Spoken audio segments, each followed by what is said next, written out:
I get asked all the time while we're out shopping for houses, hey, I really like this house, but I only want to pay this much. Would it be rude if I offered less? Or, hey, I like this house, but there's a lot that needs to get done.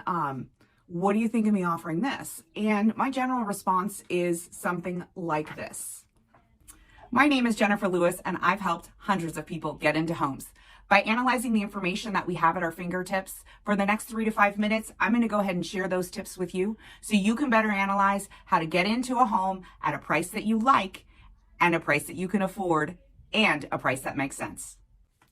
The first thing I encourage my buyers to look at always is days on market. That is at your fingertips. It's important that you also check out the history on the property. Occasionally a property will be listed and expire and then go ahead and be relisted again. So you want to look at the CDOM, which is consecutive days on market. That is the total days that the home has been on the market. Within that time frame, you can look at price reductions, etc. as well. So that is the number one way to see. Typically, if it's been over 30 days or even 2 or 3 weeks, depending on the quality of the home, it is perfectly reasonable, in my opinion, to go ahead and offer less than list price. The second thing I look for in houses is if they're vacant. Now, vacant isn't necessarily a negative thing. However, traditionally, if a home is vacant, whoever owns it is making payments on utilities, maintenance, and there's always a chance for vandalism. So there's a high risk there in vacant homes. Oftentimes, whoever left that home might be making a rental payment somewhere else or another mortgage payment. So perhaps they're making 2 mortgage payments. They may be more motivated to get that home sold. So whether it is Opendoor or a corporate relocation or any of those other things, nobody wants to hold that house and make those payments and carry that risk. So oftentimes a vacant home might be a great option to submit a lesser price.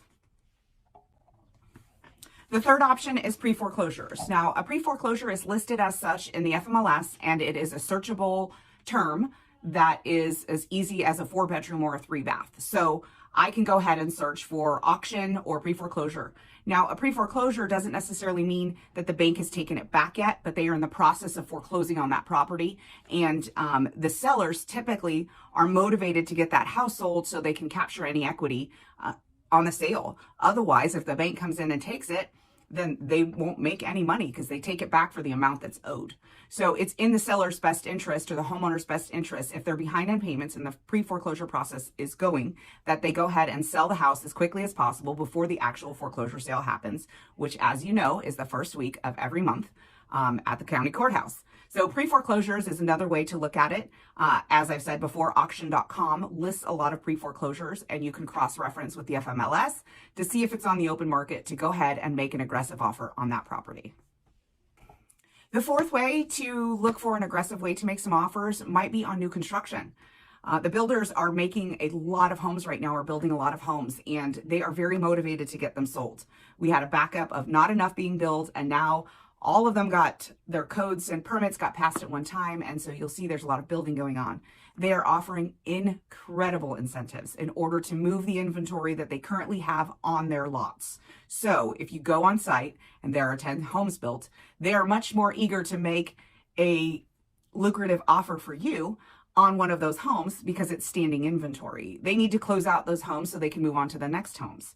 So this might be an amazing opportunity for you to go in and ask for an increased incentive or make a builder deal on a new construction home.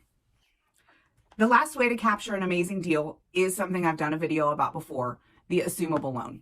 Now, they are rare, and I will tell you that the results have been that they take a little while, like an old school short sale. Often they may take 90 to 120 days. But if you can wait, it might be worth the deal when you're capturing rates that are in the 3s or even in the 2s. So you can actually get a much better payment if you're willing to wait for an assumable loan. Again, there's a lot of caveats with having the cash down, etc.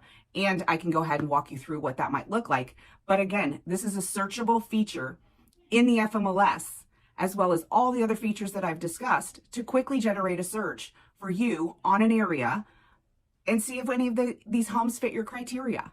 There's absolutely no reason for you not to call me today to discuss how to set you up on a search and talk about your needs and see if we can't find a home that fits maybe even 2 of these criteria to get you started in your home search. My name is Jennifer Lewis, and I'll be happy to help you into a Gwinnett, Hall, Barrow, Jackson County home. I am Jennifer Lewis at movetogeorgia.org.